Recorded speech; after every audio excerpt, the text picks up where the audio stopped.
They were never supposed to find the bones. But in 1862, beneath the rotten floorboards of an abandoned church in the frostbitten woods of upstate New York, 143 unmarked graves, each a silent testament to something unspeakable, were unearthed by a team of surveyors sent to chart new rail lines. Their shovels hit not stone, but skull.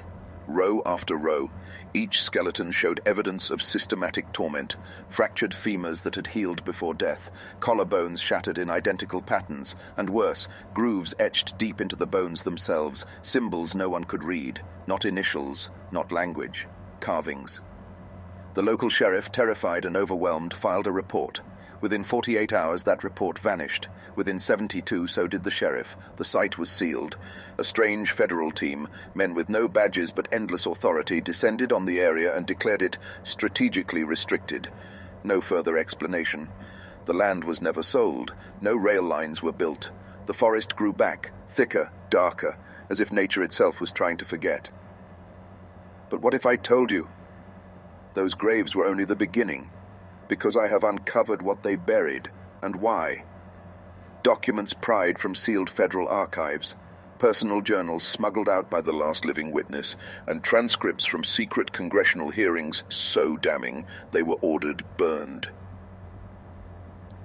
This is the story of the Ravencroft family, 3 brothers, Ezra, Silas, and Caleb, who arrived in the town of Ravenwood in 1825, claiming divine revelation. Charismatic, wealthy, unnervingly articulate, they didn't preach salvation, they preached pain, suffering, purification through torment, and people followed, by the dozens, then hundreds.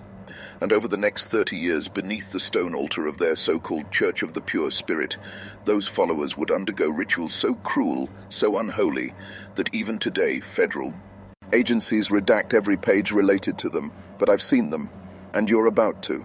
What you're about to hear is not legend, it's not creepypasta, it's documented history, suppressed, buried, and now, finally exhumed. So I ask you only this: before we begin this journey, take a breath, a real one, because the moment you hear what comes next, you will not be the same. Some knowledge corrupts, some knowledge frees. This knowledge does both. Ravenwood, New York, a town that should have disappeared like so many others, just a dot in the trees north of Albany, founded in 1803 by settlers chasing fertile land and the lie of new beginnings. For 2 decades it lived in obscurity, a cluster of timber houses, a tavern, a trading post, quiet, insignificant. But by 1825 the town became the epicenter of something far more than agriculture.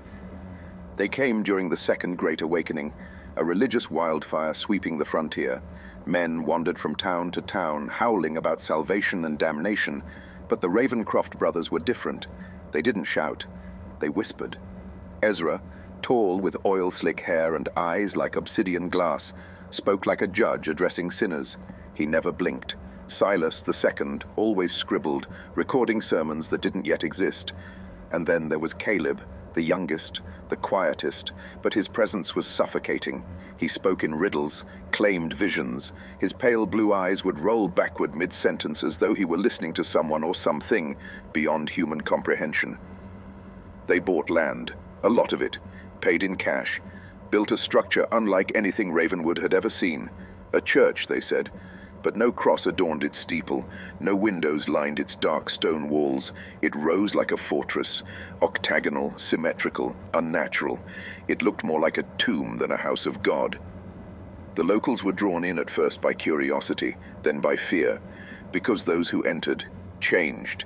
They gave up their lands, their money, their names, and then, one by one, they gave up something deeper, their will. What could make a sane man abandon everything for a doctrine no one outside the stone walls had ever heard of? Control, but not the kind you recognize, not politics, not religion. Psychological control engineered to enslave the soul. The Ravencrofts had studied it, perfected it, and they used it not to liberate but to hollow. This was no revival. It was a harvest. What's the easiest way to enslave a man? You don't chain him, you convince him he's being purified. From the first sermon delivered by Elder Ezra, the doctrine was clear. Suffering is holy, pain is truth, and only through agony can the soul ascend. It wasn't metaphor, it was mandate. Christ suffered, why shouldn't you, he'd thunder, his voice smooth as silk but cold as steel. Deacon Silas would follow, quoting scriptures bent into weapons. The flesh must burn, he'd say, so the spirit may rise. But the real architect of transformation was Prophet Caleb. He didn't speak to crowds. He spoke to individuals, in candle-lit chambers, one-on-one, eye-to-eye.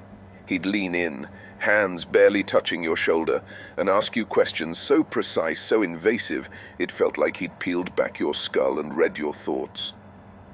Do you regret that abortion? Did your mother love you?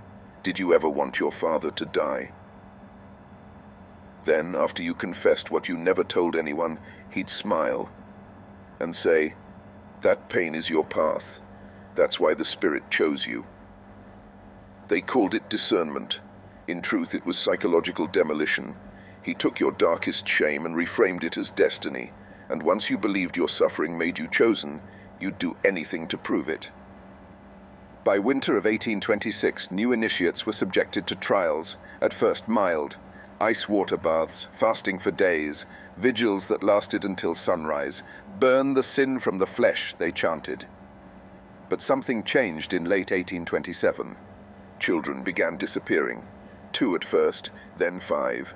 The Ravencrofts claimed they had been sent on mission to another settlement. No one questioned it, and why would they? To question was to confess doubt, and in Ravenwood, doubt was sin. But one mother did question, and she was never seen again. Pain wasn't the consequence, it was the gateway, and by the time most followers realized the cost, it was too late. Their souls weren't ascending, they were being emptied. You ever wonder why cults start with the broken? Because suffering makes you malleable. The Ravencrofts understood this. They didn't just preach to the desperate, they sought them, recruited them. A widow, a grieving father, a runaway teen, a disillusioned banker ruined by the panic of 1819. They all found their way to the dark stone church, whispering that maybe, just maybe, this was the pain that finally meant something. Margaret Wilkins was one such soul. She lost her family to scarlet fever in the dead of winter. Standing on the edge of a frozen lake, rocks in her apron pockets, she encountered Ezra. He didn't beg her to stop, he told her to jump. But first, he said, "Know this. Your pain is not a punishment, it is a calling." She followed him back to the church. Within weeks, she was leading chants, eyes hollow but smiling. Her diary, later recovered by federal agents, is a descent into madness, a catalogue of torture dressed as transformation. "They buried me in earth for 7 hours. I could feel the worms against my skin. I didn't scream. Screaming is for the unchosen." That line repeats 6 times in her final entry. 6. The number of completion in Ravencroft doctrine, but also the number of her trial group. Only 1 would ascend.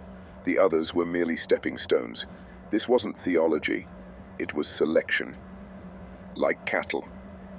The Ravencrofts were building a system, a filtration mechanism to identify those who would comply, no matter what. Those willing to smile through agony, to worship while bleeding. And once they found the right vessels, they began phase 2, a chamber beneath the altar, a map drawn in blood and limestone. The system was now operational, and the harvest had begun. December 21st, 1829, the winter solstice, the longest night of the year. They called it the First Ascension. To outsiders, the date passed unnoticed, a bitter night in a forgotten town, but to the 147 followers packed into the dark stone sanctuary, it was the moment they'd been waiting for, the culmination of 3 years of preparation. 12 lanterns burned at the points of a massive spiral carved into the wooden floor. The air was thick with incense. Prophet Caleb entered, not walking, but staggering, his face pale, his eyes rolled back into his skull. He whispered in tongues, sounds no one understood but all pretended to. Then he collapsed. Moments later he rose and spoke with perfect clarity. 3 have been chosen. Sarah Pembroke, Michael Collins, Rebecca Winters. They were led to the altar, stripped, bound, inverted crosses erected in the center of the spiral. Ezra explained, Pain purifies, but true elevation requires surrender. What followed is almost unspeakable. The trial of air, suffocation by cloth and water, the trial of earth, buried to the neck in consecrated soil, the trial of fire, seared with metal etched with scripture. Witnesses said the congregation sang hymns during the screams. By sunrise, the three were limp, barely alive. That's when Prophet Caleb approached. He placed his hands on their skulls and whispered something no one could hear. Their bodies convulsed violently, bones snapped, eyes bulged, and then silence. They were dead. Ezra proclaimed them ascended. Their bodies were not buried. They were displayed beneath the church, in the catacombs. Holy relics, they said. Trophies, in truth. You still with me? Because we're not even halfway down this spiral. What do you call a place where pain becomes currency and death becomes proof of devotion? The Ravencrofts called it the Church of the Pure Spirit. But to those few who survived it, it was hell wearing a halo. In the months after the First Ascension, the rituals didn't stop. They multiplied. What had once been quarterly elevations became monthly. By 1831, they were occurring weekly, always on the seventh day, always beneath the sanctuary floor. And those floors weren't made of wood anymore. They were stone now, polished, black, cold to the touch, etched with geometric symbols that didn't match any known alphabet. Even now, scholars can't identify them. The FBI hired a linguist in 1972 to decode the carvings. He went missing 4 days into his investigation. His notes were found soaking in blood in a bathtub at the local inn. No body, just one phrase scrawled across the walls in charcoal. We are the vessels. We are the flame. Inside the church, the architecture had changed too. What began as a central octagonal sanctuary now had 8 underground chambers, each corresponding to a virtue the Ravencrofts claimed could only be attained through suffering. Not the Christian virtues, not love, not charity. Their virtues were submission, silence, torment, hunger, shame, fear, blood, and death. Each chamber was devoted to one, and each ritual, each elevation, was tailored to the victim's spiritual weakness. One man was forced to watch his children starve behind glass while he was fed roast lamb and wine. Another was made to kneel naked in front of his former lover, while the congregation spat scripture at her. Every act, calculated, scripted, engineered. They called it unmasking the beast. The belief that inside every human soul was rot, and only through ritualized agony could that rot be bled out. This wasn't religion. It was psychological warfare disguised as liturgy. And behind the veil of incense and sacred music, a darker goal was taking shape, one that had nothing to do with salvation. They weren't elevating souls. They were testing thresholds. There is a point, a very specific point, when pain stops being punishment and becomes identity. That point is where the Ravencrofts lived. They didn't just want obedience, they wanted transformation, to break down the human will so completely that suffering no longer provoked resistance, but desire. You may think that's impossible, that no man could come to love his own torment. But you're wrong. This is where we enter the doctrine of reversal. A theology developed by Silas, written in 13 volumes, never released to the public, known only as the Codex of Return. In it, he outlines a perverse spiritual law. He who learns to crave his pain masters it. He who masters it becomes divine. Think about that. Craving your pain. These weren't just rituals, they were experiments, pushing human psychology past every boundary. Torture administered not to extract confessions, but to induce worship. Over time, the Ravencrofts even developed hierarchies among their followers based on pain endurance. Those who didn't scream were elevated to vessels. Those who smiled while screaming became reflections. Only a few ever achieved the final state. They were known as the Hollowed, and when the Hollowed died, their corpses were preserved, not buried, not burned. Preserved and displayed beneath the church, posed in reverence with copper nails driven into their mouths to seal the last breath of agony. You want to know how many Hollowed were found when the church was finally excavated in 1958? 47. each body still intact, each with perfect teeth marks etched into their own tongues. This was not faith, it was conditioning. And the longer you stayed in the Church of the Pure Spirit, and the more you forgot who you were before it. By 1833, the catacombs beneath the Ravencroft church had grown into a subterranean city. 7 chambers became 13, then 21. They were connected by labyrinthine corridors, spirals and forks designed to disorient anyone not initiated into the layout. Some tunnels led nowhere, others doubled back into themselves. One hallway ended in a solid stone wall, but behind it, a concealed door. Inside, the Chamber of Saints. It wasn't a metaphor. It was a morgue. Not one of silence and dignity, but of presentation.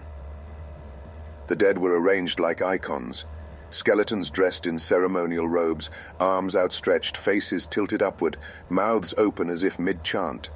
Some still had skin stretched and waxed. Others were pure bone, each knuckle delicately wired into a gesture of worship. The Ravencrofts didn't just preserve the dead, they repurposed them. Followers were made to pray before the corpses, to confess their sins aloud, as if these hallowed could intercede with the divine. Some even claimed to hear responses, whispers in the dark, breaths on their necks when no one stood behind them. One surviving member, Elizabeth Carver, escaped in 1844. Her testimony was sealed by federal order, but excerpts were leaked decades later. She described rituals where new initiates were blindfolded and made to walk barefoot through the Chamber of Saints. Some tripped, some wept, some kissed the feet of the dead. But all emerged changed. And here's the twist most investigators miss. The Ravencrofts didn't see these horrors as atrocities. They believed they were building a new species. Humans reborn through agony. The church wasn't a place of worship. It was a chrysalis. And what emerged wasn't human anymore. Stop for a moment. Breathe. You've heard what they did, how they conditioned obedience through pain, built temples from bones, and made sanctity out of suffering. But is the question that burns beneath it all. Why? Why go through all this? Why build such an elaborate machine for misery? The answer, I warn you, is more disturbing than the rituals themselves. Because the Ravencrofts weren't just building a religion, they were engineering a bloodline. In secret. Starting in 1835, a new policy was enacted inside the church, known as the Covenant of Purity. Vessels once hollowed were not discarded, they were bred. The children born from these unions were raised underground, never shown daylight, never spoken to above a whisper. Their entire world was stone, flame, ritual, and blood. And here's the horror, they never cried, not once. Multiple documents recovered decades later described these children as pre-tempered, already conditioned for pain by the trauma of their mothers. They were made to endure trials before their 10th birthdays, ice baths, fire branding, sensory deprivation. The Ravencrofts called them the root, not students, not heirs, seeds. The future of a new human template, one free of fear, free of doubt, and entirely obedient. These weren't cultists, they were breeders of psycho-spiritual weapons. And when the church finally fell, it wasn't because of external discovery. It was because the root grew too strong and turned. Before we go deeper, I need you to do something. If you've made it this far, you're not just watching, you're transforming. Type the phrase "through suffering truth" in the comments, twice. It's not just for the algorithm, it's for you. Because that phrase is more than a signal, it's a threshold. Now, let's continue. In 1845, something shifted inside the Church of the Pure Spirit. A schism, not doctrinal, but generational. The root, the children born in silence, raised in the catacombs, fed on the pain of their own parents, began to show signs of divergence. They no longer responded to the rituals with reverence. They watched them with boredom, indifference. Some even laughed. Prophet Caleb called this the Great Reversal. He wrote in his private journal, later seized during federal raids, "We thought we were building gods, but we have made wolves." The older generation tried to suppress the rebellion. New layers of discipline were introduced: starvation, isolation, forced buryings for days at a time. It didn't work. The root had evolved beyond fear. They began staging mock rituals, mock sermons, performing grotesque caricatures of Prophet Caleb, using bones from the Chamber of Saints as puppets. This wasn't heresy, it was rebellion from within. And then, without warning, on the night of the spring equinox in 1847, they struck. When dawn rose over Ravenwood, 27 elders were dead. Ezra had his tongue removed. Silas was found with his own quill pen rammed through his eye. Only Caleb survived. Barely. His last recorded words, written in blood on the catacomb walls, were, "The fire we lit has consumed us." The church fell into chaos.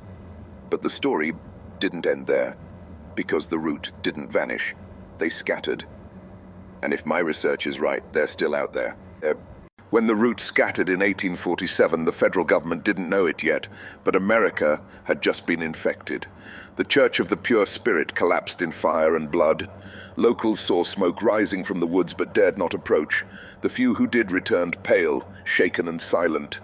Some claimed to see children walking barefoot through ash, smiling. And then, silence. No arrests, no headlines. The land was sealed. Not by the town, not by the state, by men in unmarked coats, federal men. The ruins were declared strategically restricted, a phrase used only for weapons testing sites and military-grade secrets. Why? Because by then, Washington knew what the Ravencrofts had created, not religion, not ritual, a framework for control. In 1851, a secret report was filed to the War Department titled Project Orpheus. Its author, Colonel Nathaniel Harlow, described the church as a case study in psychological weaponization, an organic system capable of altering belief, behavior, and loyalty through pain-induced imprinting. Read that again. They weren't interested in justice, they were interested in replication. The root weren't fugitives, they were specimens. And so began the first covert manhunt in American history, one not to capture but to harvest. Over the next decade, federal agents quietly tracked down surviving members of the church, not to kill them, but to study them. Most were never heard from again, but some were recruited, embedded in frontier forts, assigned to correctional programs, placed into institutions with the promise of redemption. And here's the chilling part. Their techniques worked. Children who didn't respond to punishment began complying after being subjected to root-derived rituals. Whispers spread among top brass. The Ravencrofts had stumbled onto something beyond religion, beyond science. They had unlocked the human operating system. And now, the state wanted the source code. In 1862, the site of the church was finally excavated under the guise of rail expansion, but that was a lie. It wasn't trains they wanted. It was the catacombs. What the government found buried beneath Ravenwood chilled even the most hardened operatives. One of the first soldiers to enter the Chamber of Saints, Private Ellis Monroe, was institutionalized the same week.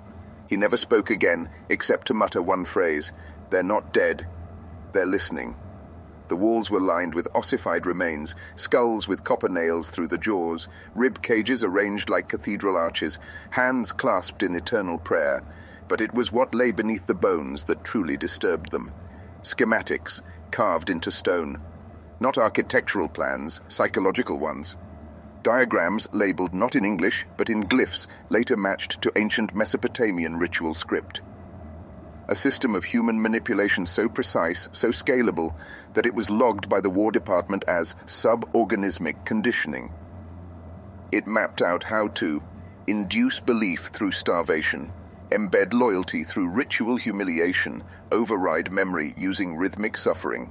It was the psychological equivalent of alchemy, and some officials wanted to burn it, but others saw opportunity. Within 5 years, Project Orpheus was restructured. Its focus, developing training systems for soldiers that mimicked Ravencroft methodologies, Ascension Light, stripped of the death but not the conditioning. Pain was no longer punishment. It was programming. And across military academies and black sites, experiments began. Some say the roots of MK Ultra don't lie in Nazi science, but in an octagonal stone church buried in New York woods. The Ravencroft infection spread quietly, insidiously. While the official records were sealed, private institutions began replicating the architecture of submission, reform schools, Juvenile centers, religious orphanages, each became a petri dish. By 1880, whispers circulated about a school in Connecticut where children were made to kneel on salt for hours in silence, their mouths bound shut with linen. A disciplinary measure, the headmaster claimed. But behind the scenes, notes revealed that these rituals were drawn directly from Ravencroft doctrine, specifically from Volume 6 of the Codex of Return, Purification by Restraint. They weren't correcting behavior, they were reprogramming identity. And those who endured changed. They became obedient, emotionless, shock-resistant, perfect soldiers. But something else happened, a pattern no one expected. Some of those children didn't just adapt, they became leaders, CEOs, intelligence agents, high-ranking clergy, men with no childhood records, no family, no attachments, but all with the same eyes, cold, calculating, empty. And in every one of their homes, investigators later found the same object, a small carved spiral, sometimes in stone, sometimes bone, the Ravencroft mark. They hadn't died, they had evolved. Now, let me show you the forbidden core. You've heard of the Codex of Return, Silas Ravencroft's 13-volume scripture. What you haven't heard is what it really was. Not theology, not prophecy. A manual. Each volume explored a different vector of human control. Volume 1, shame. Volume 2, hunger. Volume 3, silence. And so on. But Volume 13, known only as the Mirror Doctrine, was locked away. Recovered in 1924 by a team of academic occultists funded by a Harvard Black Society. What it contained was so disturbing that 2 of the researchers vanished. The third went blind within a year. Why? Because it contained techniques for complete ego dissolution. Instructions for how to erase a personality and imprint a new one through repetition, ritual, and pain, backed by illustrations that matched diagrams from ancient Babylonian death cults. But here's where it gets darker. The final chapter didn't discuss followers. It described leaders. How to create a man who could influence others without speech, who could command obedience through presence alone, a hollowed shepherd, and the instructions weren't metaphorical. They were surgical. They detailed neural pressure points, fasting sequences, even the angle at which a child's eyes should be exposed to flame to induce perceptual surrender. This wasn't mythology. It was mind control codified into liturgy. And the men who found it, they didn't destroy it. They copied it. And the world you now live in was built from its pages. World War I. A young intelligence officer named Samuel Braddock was stationed near Verdun. But his real assignment wasn't battle, it was testing. Braddock had been exposed to the Ravencroft schema through a secret program under the Department of War. His orders were to observe prisoner behavior under non-lethal conditioning. The methods? Silence chambers, repetition mantras, sensory inversion, and it worked. Captured German officers gave up classified intelligence after only 72 hours of exposure. No drugs, no threats. Just Ravencroft doctrine. Braddock was promoted, decorated, transferred to a new agency, one so secret its name changed every 6 months. But in 1923, Braddock went rogue. He broke into a secure vault in Washington and stole a copy of Volume 13. When they found him, he was kneeling in his apartment, eyes gouged out with silver teaspoons, muttering, "I saw the mirror, I saw myself, I was hollow." His last words were written in his blood on the wall. Caleb was right. The report was buried, the apartment sealed, the file redacted. But some whisper that what Braddock saw wasn't just madness. It was recognition. Section 16. By the mid-20th century, the Ravencroft legacy had gone corporate. Their principles, once whispered in candlelight, were now embedded in management theory, military interrogation, even advertising. Pain became abstraction. Submission became branding. And the spiral symbol, it showed up in logos, art, architecture. You think that's a stretch? Look at the design of certain Cold War embassies, the octagonal layout, the windowless sanctuaries, the strategic placement of spiral floor tiles. Coincidence or legacy? The Ravencrofts believed architecture could condition emotion, that walking a spiral path while fasting opened the mind to suggestion. And now, modern airports replicate those layouts. Shopping malls use the same spiral paths, intended, they say, to encourage browsing, but beneath the design is doctrine. We no longer need whips and chains to break people. We use lighting, music, screens, conditioning through comfort. The spiral has inverted, and the world has become the church. You may think this is all in the past. You'd be wrong. In 1965, a psychiatric hospital outside Baltimore, St. Dymphna's, was shut down overnight. Officially, budget mismanagement, but the files say otherwise. I've read them. Patients weren't just being treated, they were being conditioned.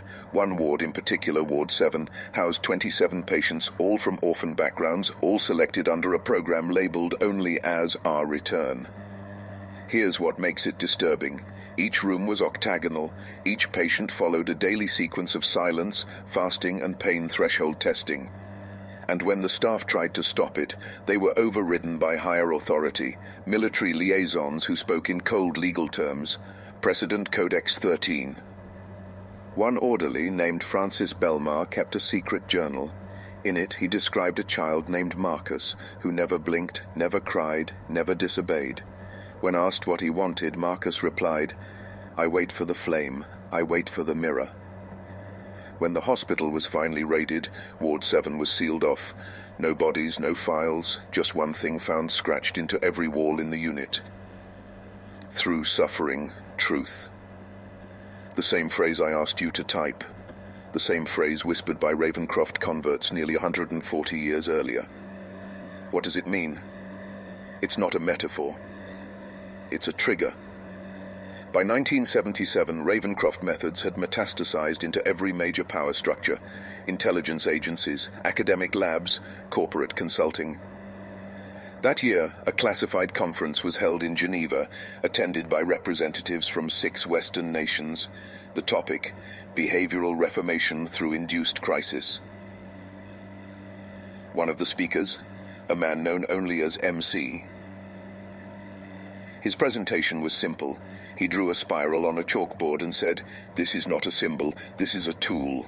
Then he explained, the spiral represents descent into identity dissolution. The deeper you go, the more you leave behind comfort, memory, morality. At the center lies rebirth. But the rebirth is not of the self, it is of the system's design. He wasn't speaking metaphorically.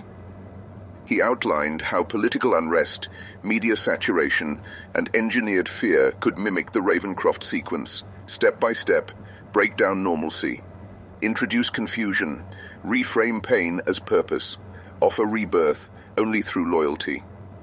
His final slide showed an octagonal map of a city overlaid with transportation lines that spiraled inward toward a central plaza. Below it, the phrase, "The church has no steeple now, it has screens." Most attendees walked away thinking it was conceptual theory.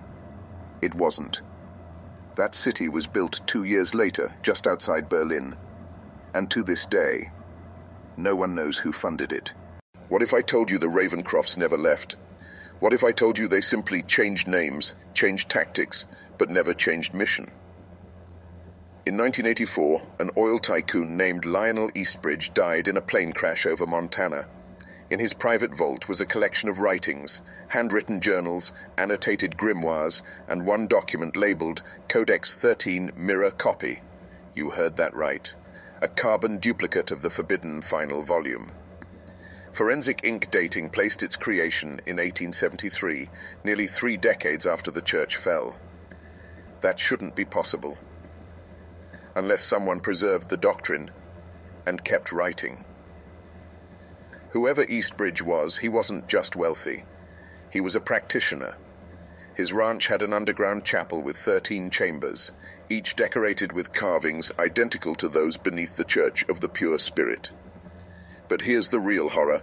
In one chamber, they found 27 preserved bodies, each one perfectly embalmed, each one smiling, and each branded with the spiral on their foreheads, burned, not tattooed. Investigators sealed the site. The bodies vanished, and within 6 months every journalist who reported on the discovery either recanted or disappeared. No prosecutions, no questions, Just silence. The spiral eats its own trail. So now we arrive at the edge. You've followed me down the spiral. You've seen the rot beneath the ritual, the faces behind the facade, the doctrine that never died. But you still don't understand the final terrible truth. This wasn't just about the Ravencrofts. It was never just about them. The Church of the Pure Spirit was the prototype, but the real goal was a blueprint for how to make men obedient, how to condition pain as prayer, how to dissolve identity, not through force, but through submission. And here's the revelation. We are all inside it now. The rituals are gone, but the systems remain. Look around. Enchant. We fast willingly for vanity. We chant in online echo chambers. We subject ourselves to shame, comparison, humiliation, voluntarily. We stare into mirrors lit by blue light and forget who we are. We carry altars in our pockets. The Ravencrofts didn't lose. They won. They infected the world. And most men never even noticed. But not you. You've seen the spiral now, you've heard the doctrine. And once you see it, you can't unsee it. The final transformation of the Ravencroft doctrine didn't come in shadows, it came in silence. In 1991, a data scientist named Kenneth Rowell was contracted by a major intelligence firm. His specialty wasn't coding, it was behavioral patterning, specifically how ritual, repetition, and trauma influence group identity. He wasn't a religious man. He claimed no belief in the supernatural. But Rowell kept one strange object on his desk, a hand-carved spiral made of onyx. When asked, he said it was a gift from his father, but his father, according to every record, had died in a fire in upstate New York in 1947. The same year, the church site burned for the second time. Rowell's work focused on pattern interruption, using digital stimuli to break attention cycles. But buried in his notes was something deeper, something darker. He called it echo programming. The premise: if you introduce shame, confusion, and repetition into someone's digital environment, they'll begin to mirror it, mimic it, until it becomes identity. And if you remove that stimulus, they collapse. He modeled this on the Ravencroft sequences from Volume 9 of the Codex, on the section known as Rites of the Hollow Shell. He showed that digital platforms could recreate the same emotional fractures the Ravencrofts once achieved with fasting and fire. In other words, we built the modern internet on the bones of their theology. Now ask yourself, why does your phone never let you rest? Why does every feed spiral deeper? Why does every notification feel like both salvation and shame? This isn't random, it's ritual. Each scroll is a liturgy, each like, a lash, each algorithmic turn, a descent further into the spiral. And if you think that sounds dramatic, remember what the Ravencrofts believed. Only through repetition may the soul be emptied. Our digital lives are now a mirror of their ritual cycle. Confession, posts, judgment, comments, punishment, cancellation, redemption, rebranding, ascension, viral fame, collapse, irrelevance, rebirth, new identity. Do you see it now? The church never died. It was digitized. They traded altars for interfaces, and most men lined up willingly, hands clasped, heads bowed, hearts open, to feed their pain to the machine. Because pain is profitable, just like it was in Ravenwood. In 2003, a private research lab in Oslo released a white paper titled Neuroplastic Reconditioning Through Immersive Reframing.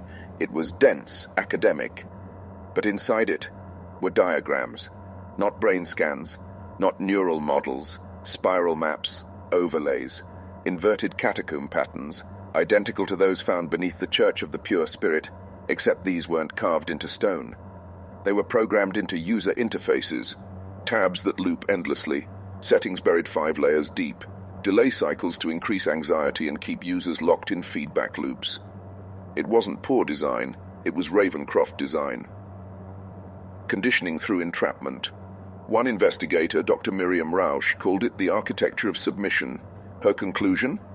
The original Ravencroft rituals were not anomalies of religious fervor. They were early blueprints for the total control of cognition via stimulus, repetition, and symbolic descent. She published her findings in an obscure journal. 2 months later, she vanished. The only clue left in her apartment? A black spiral etched into her mirror. Let's step back. You may think, this is too vast, too coordinated.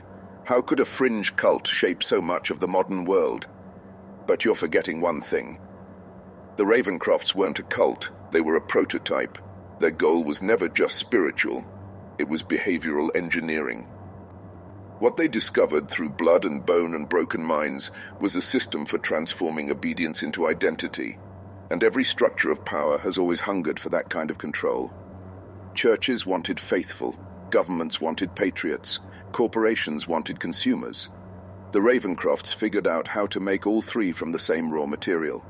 Suffering, not the physical kind, not anymore, but the quiet suffering of shame, of isolation, of uncertainty. They called it the hollowing, and now it's everywhere. In schools that teach compliance over thought, in workplaces that reward burnout as virtue, in relationships where validation is withheld until obedience is proven. We are taught to trade authenticity for acceptance, originality for loyalty, curiosity for conformity, and the spiral just keeps turning. I need you to understand what you've become, not in a mystical sense, in a real one.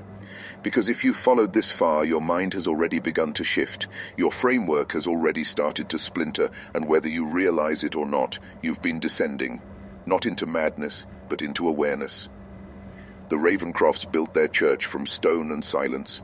Modern systems built theirs from code and comfort.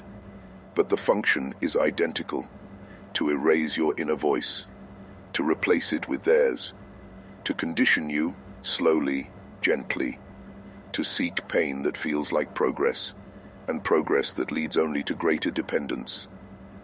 This isn't conspiracy. It's architecture. It's psychology. It's history. And now you know. You can never return. Not to ignorance. Not to comfort. Not to the lie. Because once the spiral pulls you in, you either hollow out or you awaken. There is a final chamber in the catacombs beneath the Church of the Pure Spirit. Few ever entered it. No drawings survived. No photographs. Only the testimony of one man, Elias Warren, a federal archivist who accessed sealed records in 1978 before being diagnosed with acute psychotic collapse. He described it as a room made of mirrors, but none reflected. The air, he said, hummed, not with sound, but with memory. In the center of the room sat a single chair, carved from black wood, facing a wall that was neither stone nor glass. He claimed it pulsed like breath. Warren said those who sat in the chair were shown something not with their eyes, but with their mind. Every pain they ever endured, every lie they ever accepted, every mask they ever wore. He called it the chair of becoming, a tool used only on those deemed ready, not to torture, but to break the final resistance of the soul. According to Ravencroft doctrine, true ascension could only happen when a person willingly destroyed the illusion of self. The Mirror Doctrine describes this moment in terrifying detail. When the final mask falls, the voice within is silenced, not by fear, but by surrender. In that void, we speak. It wasn't about killing people. It was about creating perfect vessels, men without identity, men without doubt, men who could be used. And in this age of algorithms and ideology, that chair is no longer physical. It's everywhere, in our phones, in our jobs, in our minds. The spiral no longer needs a church. We carry it inside us. So now I ask you, directly, have you felt it? The cold weight when you scroll endlessly, knowing you're feeding something but unsure what. The strange emptiness after obedience. The quiet craving for permission to speak, to act, to think. These are not glitches in the system. They are the system. You were never meant to be whole. You were meant to be hollow, filled with slogans, with shame, with synthetic identity. This is what the Ravencrofts learned and what institutions adopted. The greatest form of control is not violence, it is internalization. Make a man doubt his own instincts and he will police himself. Make him ashamed of his own voice and he will speak their words. Make him forget who he is and he will gladly become who they need. You are not broken, you were broken on purpose, but now you remember. And once memory returns, the spiral loses power. So if you've seen enough, if this descent has changed something in you, write it. Not for me, for yourself. Comment below. Through suffering, truth. Through suffering, truth. Let the algorithm choke on it. Let the spiral feel you awaken. This is where the tale ends and where your transformation begins. The macabre history of the Ravencroft family was never just about a cult. It was about a prototype, how three brothers built a system of absolute control disguised as faith, engineered through pain and perfected through submission. But now you see the deeper truth. They didn't just corrupt a community, they infected the future. Their doctrine became system. Their rituals became structure, their tools became code, and the spiral didn't collapse. It scaled. Across continents, across generations, across screens. And so now you must choose. Will you return to sleep, to comfort, to the lie, to the illusion of freedom? Or will you hold this fire in your chest, this terrible awareness, and become something else? Not hollow, but whole. Not obedient, but sovereign. Not silent, but dangerous. Because the Ravencrofts feared one thing above all, a man who remembers, a man who awakens, a man who walks the spiral and does not bow. You are that man now. Welcome to the fire.